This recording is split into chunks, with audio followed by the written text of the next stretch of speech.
straight to the headline, which says Tinubu's master stroke in Kano puts Ganduje Kwankwaso on edge. What it means is that President Bola Ahmed Tinubu's decision to look beyond Dr. Umaru Ganduje and Senator Rabiu Kwankwaso in picking the two ministers from the state into his cabinet is indicative of the president's decision to build a separate political base independent of the two power blocks in the electorally important state. That Kano comes second to Lagos in the number of votes and could prove decisive in the event of a presidential rerun or even a second term should Tinubu survive the petitions against him.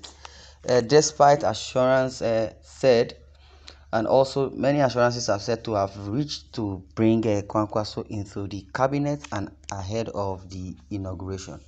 The president snubbed him in the latest list of ministerial nominations.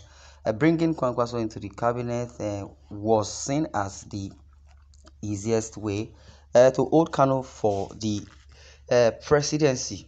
However, the move had a serious problem as it was bound to upset Ganduje, who is the closest of the last class of former governors from the north to the president. Tinubu was the one that's now that prefers Ganduje as the national chairman of the All Progressives Congress (APC). Now there had been a report that the president had requested him to nominate someone to fill the slot marked for Kano. Now sources in Kano claim that Ganduje had nominated an Haley in the person of Suleiman Bichi for the position. Now it is reported that Bichi was marked for a Minister of State position. However, Tinubu swept off the permutations as concerning Ganduje and Kwankwaso when he nominated two neutral persons from Kano without significant ties to either Ganduje or Kwankwaso. Okay, I believe Ganduje is the governor of Kano State.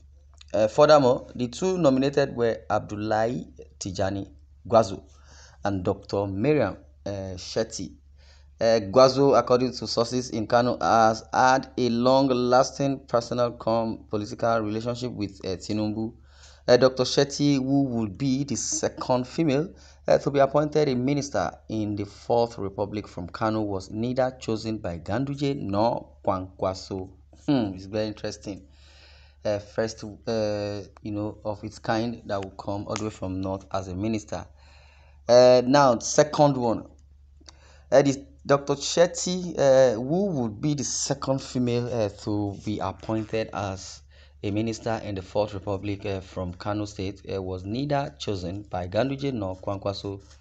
Now, an international sports doctor with past working relationship with 100 meters legend Usain Bolt, Dr. Shetty galvanized an independent political mobilization for Tinubu ahead of the election. Even more, she said to be quite close to Jafar, the publisher of the Daily Nigerian, the online media outfit that first published Ganduje alleged stuffing dollar notes.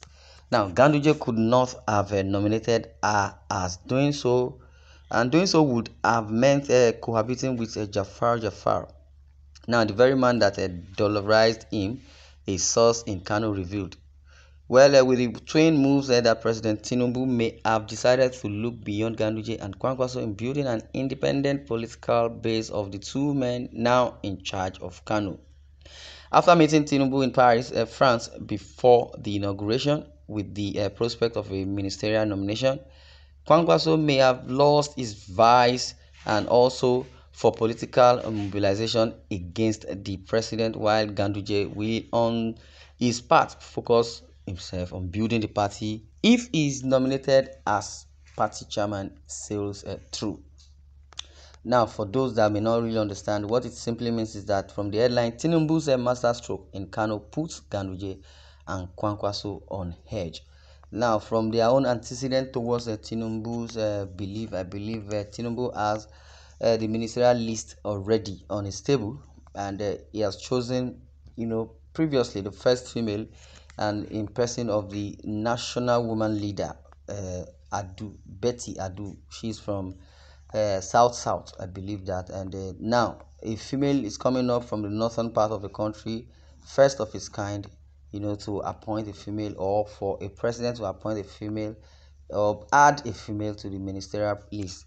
Previously to the previous administration, woman wouldn't venture into any appointment except if the space is available, and very important. Now Tinubu is an economist. He has been with Lagos State. He has been with a national party leadership, and as far as it's concerned, Tinubu still remains the national leader of APC. But despite being a government official and being a president, I believe he needs someone that will, take that position. And in person of Ganduje, the governor of Kano State, and we all know who Kwankwaso is. Now the position, is between either Ganduje nor Kwankwaso, either Ganduje or Kwankwaso, whichever way. Now, to remind us, there is a source in Kano who claimed that Ganduje had nominated an Ali in the person of Suleiman Bichi for the position. Now, it is reported that Bichi was marked for a Minister of State position. However, Tinubu swept off the permutations as concerning Ganduje and Kwankwaso when he nominated two neutral persons from Kano without significant ties to either Ganduje or Kwankwaso. Now, the two nominated were Abdullahi Tijani Gwazo and Dr. Miriam Shetty. Now, according to the report, Gwazo, according to sources in Kano, has had a long-lasting personal political relationship with Tinubu. And Dr. Shetty, who would be the second female to be appointed a minister in the Fourth Republic from Kano, was neither chosen by Ganduje nor Kwankwaso.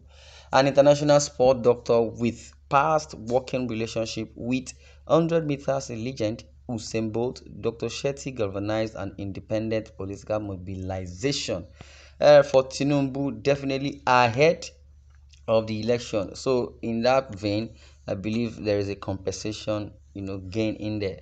Then even more, she is said to be quite close to Jafar, who is the publisher of the Daily Nigerian, the online media outfit that first published Ganduje allegedly stuffing dollar notes. Yeah, we could all remember those stories. That story, that time. Now, to further, Ganduje couldn't have nominated her, as doing so would have meant cohabiting with Jafar. Okay. Now, the very man that dollarized him, a source in Kano revealed, with the twin moves that President Tinubu may have decided to look beyond Ganduje and Kwankwaso in building an independent political base of the two men now in charge of Kano. Now, after meeting with Tinubu in Paris, France, before the inauguration with the prospect of a ministerial nomination, Kwankwaso may have lost his voice for political mobilization against the president, while Ganduje will, on his part, focus himself on building the party if his nomination as party chairman sails through. Well, this is where we are going to draw the curtain. We have so many times to share our comments in the comment section. Thanks for listening, and God bless you.